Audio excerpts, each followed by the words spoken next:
This SoonerScoop.com video is streaming in crystal clear 4K resolution on YouTube thanks to Enjoy Vision in Oklahoma City. Don't miss a moment on or off the field. Make every day a highlight with LASIK at Enjoy Vision. Enjoy Vision. This is where Sooner Scoop LASIKs. You knew it was going to come to an end. The good news, that is. Welcome back, Eddie Radosevich, George Stoya here from the SoonerScoop.com studios. It is Tuesday, April 8th, and congratulations to Florida, winners of the national championship. Heartbreaking way to go out for Kelvin Sampson and crew last night. But we're here, and it's an instant reaction and not so good news to discuss. We will tell you a little bit more about Javonnie Gibson and what we know about the injury sustained in practice on Monday after we tell you about our good friends over at Rhoback, RHOBACK.com. All you got to do is go to Rhoback.com if you're so inclined and use the promo code SOONER20 for 20% off. The everyday shorts, which are a big player around these days, with the weather getting nice around here, with the Looper shorts as well. Mine are en route to the COVID compound, as well as the Delta Performance pants. You got the polo on today, George. Yep. Always a very loose fitting. I like how the pillows fit. Yeah, I mean, it's like wearing a t-shirt. It's awesome. It's awesome. I love it. Rhoback.com, RHOBACK.com. Use the promo code SOONER20 for 20% off your first order. Thank you to our good friends over at Rhoback. And all right, let's get into it. As you reported on Monday night, Oklahoma had made it into the final week of spring practice. Obviously, the Crimson Combine coming up on Saturday, and they for the most part, had avoided major injuries, and that changed on Monday. Let's start here. You put something up on the Crimson Quarter, obviously. The rumors were abound on Monday night, and Javonnie Gibson had a significant leg injury at practice on Monday. Yeah, sounds like he broke his leg. Not exactly 100% sure where or how bad, but it does seem like the early prognosis is not great for him in terms of missing some time. We'll see. Recovery on some of those is always a little bit different. Sure.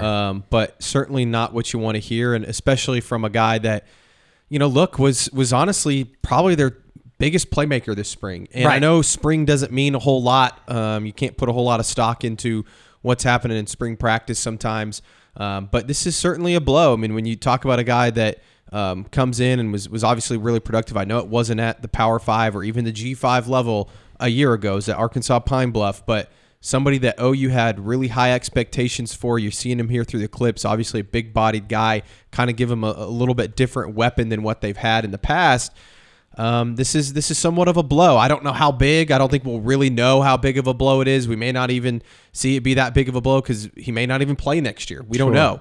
But it certainly sucks, especially for a guy who has a great story and like I said, was really having a pretty impressive spring. Yeah, and I think that's probably the biggest thing is he was a guy that had really kind of developed himself into a role with Oklahoma here during the first couple of weeks on campus, obviously getting through the spring semester, and now you move into a off-season or somewhat of an off-season. Oklahoma will have 2 more practices. They practice on Wednesday. We're supposed to go out there on Wednesday as well as possibly talk to Brent Venables. Would like to talk to him. Haven't talked to him since the beginning of spring ball, just to get an idea of what this wide receiver unit is. Obviously, there's a lot of new guys within there. Isaiah Satania, Jaden Gibson, what's the situation with him coming back from an injury? Obviously, we had reported on Sooner Scoop with the setback that he had, obviously not participating during the spring. So it's kind of intriguing, I guess, if you're talking about an offense that seemingly had taken a step forward to have this injury now, and it seems like it's taken a step back at a position group that I don't know. I mean, I don't know how much more this thing can go through just in terms of everything that went down last year at the wide receiver position, and it's been well documented, George. Yeah, I mean, you think back in the last 12 months, that wide receiver room has lost Nick Anderson, Andrel Anthony, Jalil Farouk. Brennan Thompson was hurt for a period in time. Obviously now Javonnie Gibson, Zion Reagan's got hurt before spring practice. Jaden Gibson twice has gotten hurt in the last 12 months for Oklahoma. Isaiah Satania is battling a little bit of a hamstring injury right now that happened on Monday as well. I don't think that's as significant as some of those other guys. You can shut him down for the rest of the spring. Yeah. Be good to go for the start of summer conditioning. Right. Deion Burks has had his injury issues. So this is a wide receiver room that has really been through it. I don't believe in curses, Eddie, but boy, I'm getting close to believing in them because it's crazy what that room has gone through. Emmett Jones needs to kill a live chicken or something in that locker room. Maybe sacrifice something. It's brutal right now, and that's what makes it. And it comes, if you want to look at, the positive, if there's any positive in this. It did happen before the spring portal, and maybe you can go out and find somebody or maybe a guy or two in the spring transfer portal to come in and maybe be a contributor. But it's certainly this is the part that sucks is we haven't seen Javonnie play in an Oklahoma uniform, right? But all the things you had heard, he was giving you some hope of oh man, maybe this guy could be a playmaker. Maybe this guy could be a difference maker. And not to say that these other guys can't, right? You still have faith that a Zion Kearney, and Ivan Carry-On can take another step. Deion Burks, if he's healthy, we all know he can be a great player. Isaiah Satania, when he gets back from injury, we'll see about Keontez Lewis. It sounds like he's been battling kind of a groin strain. I don't think it's that serious, but could he help as a transfer? They just need to go out and get a dude, I think, in the spring because I don't know, Eddie. They need as many bodies as possible because the odds are they're going to lose someone else with the way this thing's going. And I would imagine that as you go into the final week of spring ball, comes at a time where you can't really sit back and say, okay, well, you have some time for other guys to step up, at least on the practice field in a team setting, rather than getting together and doing what they're going to be doing over the course of the summer, whether it's throwing 7-on-7 or just getting together on their own. It's you're at the end of this. Yeah, and that's maybe the most disappointing part of all of this is the two guys that we've consistently heard working extra with John Mateer this spring and really through winter is Javonnie Gibson and Isaiah Satania. Sure. And not to say other guys aren't working with him and that he can't build up that rapport over the summer, but you lose the two most now. Veteran guys for sure coming back. And you think about over spring break where John went down and threw an extra day with Javonnie and Deion Burks down in Houston, all of those things, you just hope that maybe Javonnie can get back, late in the season. It sounds like, again, we'll see. I'm not a doctor, but the early prognosis is 6 to 8 months, which is going to be really tough. And hopefully Brent tells us on Wednesday, hey, no, we actually think he's going to be back quicker. Oh, that'd be fantastic. That'd be awesome if we get to talk to Brent. But, I think it just sucks. That's the plain and simple truth, Eddie. This sucks. I hate reporting on it. And you feel bad for Javonnie, especially just because he's had such a great spring and just a remarkable story to get to Oklahoma. Hopefully if he misses this next year or misses part of this next year, he can come back and kind of prove what he can be. Outside of the odds and ends of just throughout the spring practice too. I mean, we had talked about it on the Unofficial 40. We had talked about it here on the SoonerScoop.com YouTube channel, just in terms of it sounded like they had made some, at least, I don't want to say differences, but they had changed the way that they had practiced. Yeah. They weren't taking guys down. This seems like it was more on the freak side of an injury than anything else. Yeah, it was definitely a fluke deal. And that's the part where, I know there's a lot of speculation out there. It's how come this keeps happening? And I agree. It's weird. It's weird that it keeps on happening to one position group.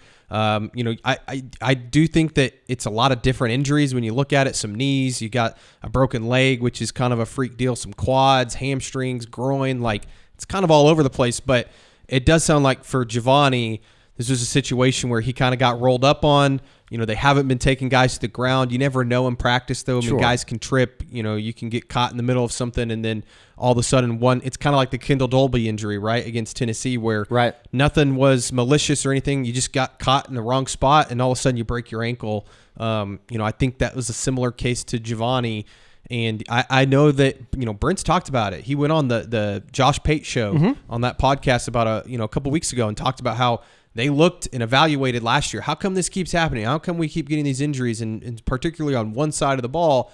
And how can we fix that? Can we have, lighter workouts? Can we have, lighter practices? And from my understanding, OU has done that through spring. And we were saying it in the office before we came in here. They had really kind of gotten through the spring injury-free. There's been a couple things here and there, and Eli Bowen, twisted an ankle, which happens. You have Javonte Barnes and Peyton Bowen being out, but that wasn't anything that happened in practice. To think that you were going to go through this, entirety of spring without any type of injury, that's a little bit naive. But to think that you finally got to the final week And then you have this, and it seems And like it's this the is one on guy- the one guy that, like, this is a catastrophic injury if he's not Right. able to play next season. Right, and that's the part that sucks. Is it, and not to say you wish injury upon anybody in practice, but like he was the one guy that you're like, man, like he could really be like if he's as good as they're saying he is in spring practice, man, he could really be a good player Sure. for Oklahoma next year, a difference maker, and for him to be the one to suffer that injury with literally only 2 practices left because they'll practice on Wednesday, they'll practice on Thursday, and then Saturday is the Crimson Combine, which I don't think is going to be like a real practice, obviously. So Yeah, it's been just formatted and outfitted to be a very light day, I would imagine, Right. outside of being able to see some of these guys move.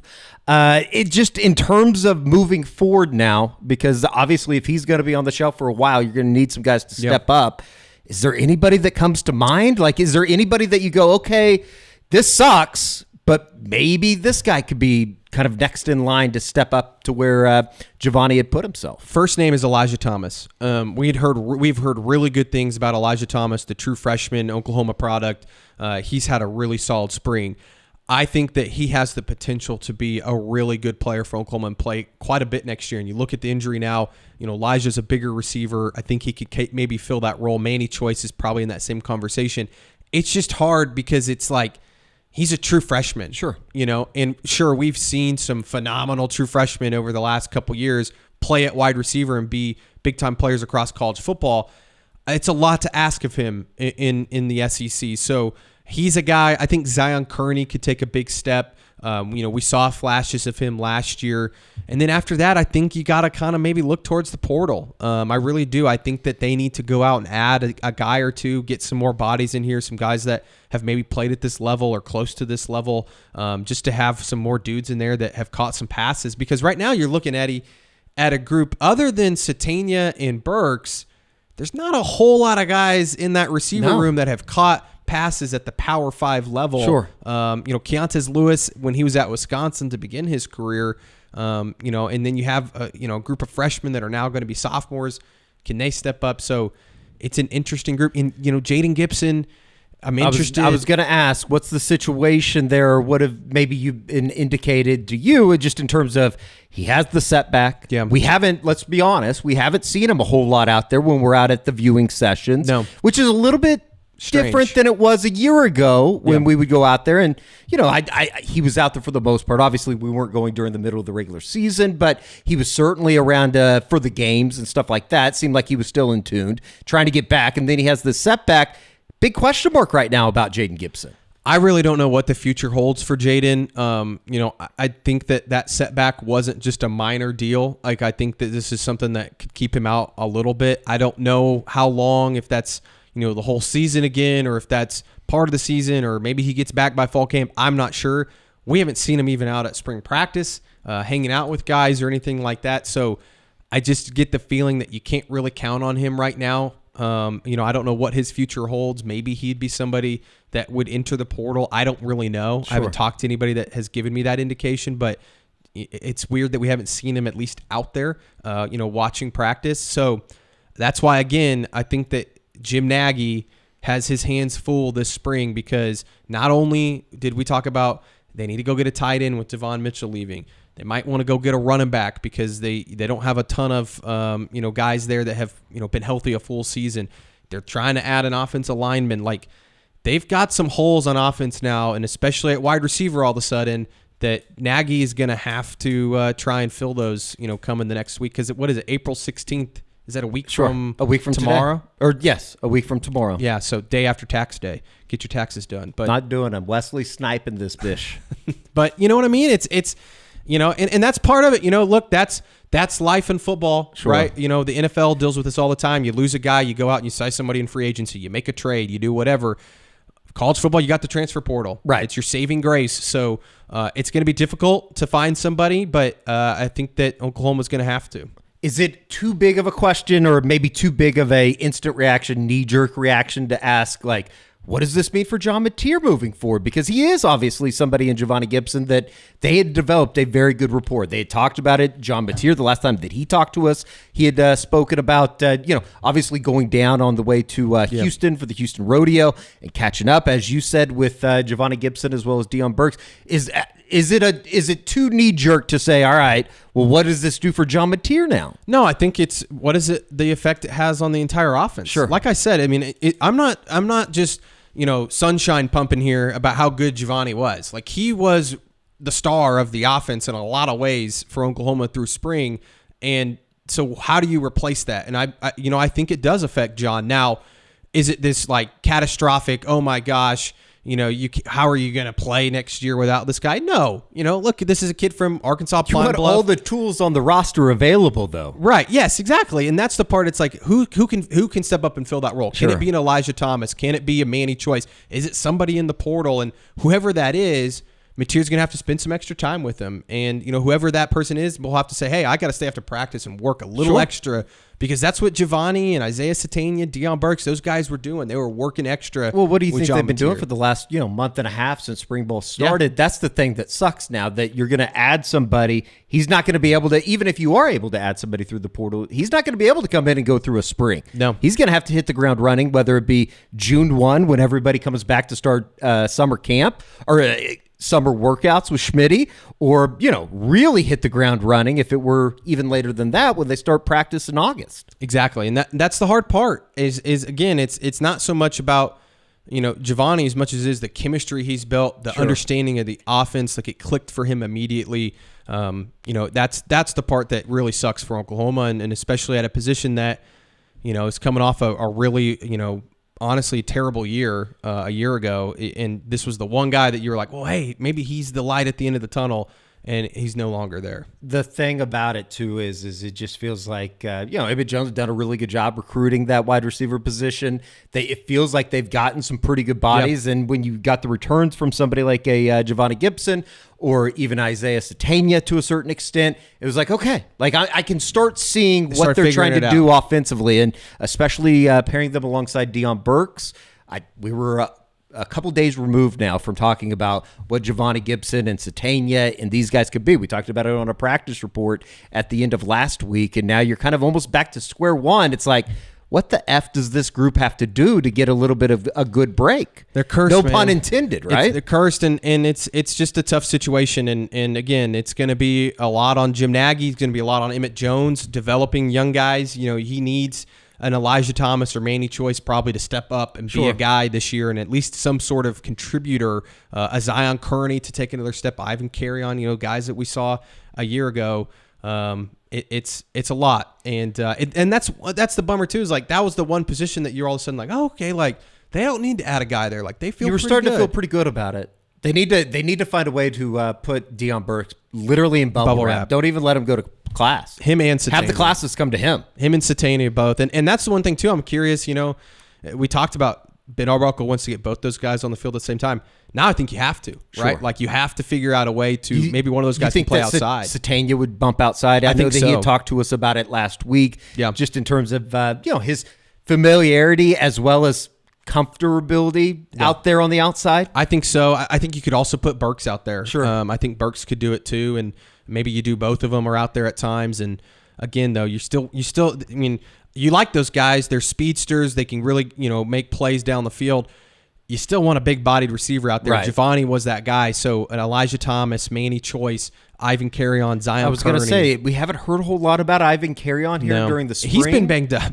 He's been banged up too. Well, who is not banged up in the wide receiver position? It's unbelievable to me. It truly is unbelievable. Elijah Thomas is about one of the only ones. Right, well, I think Zion Kearney's pretty healthy, I think. Sure. So. We put them in bubble wrap. They're all going in bubble wrap now. Not good news, obviously, coming out of Norman on Monday night. We will see what happens on Wednesday when we go out there, see what that group looks like, see if they're even relatively, just out there practicing. I could see them just, hey, let's shut this thing down. Walkthroughs. We'll go through a walkthrough and then go through the Crimson Combine and just try to get healthy. Try to find a way to be healthy by July 1 or whatever when you start, or June 1 rather, when you start workouts with Schmitty. It's going to be really, really interesting. All right, that's going to do it for a little bit of an instant reaction here on the SoonerScoop.com YouTube channel. Plenty of coverage to come from the Crimson Combine as well as Bedlam softball, OU basketball with a couple big commits, Tay Davis and Nigel Pack. Nicely done, Porter. It's crazy to think that Nigel Pack is going to be playing basketball. Good player. At Oklahoma.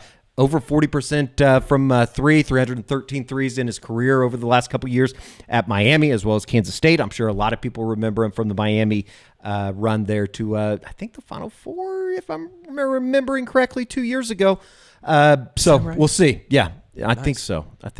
Unless I read the fake news. Might have got fake news. All right, for George, I'm Eddie. We'll see you back here on the SoonerScoop.com YouTube channel.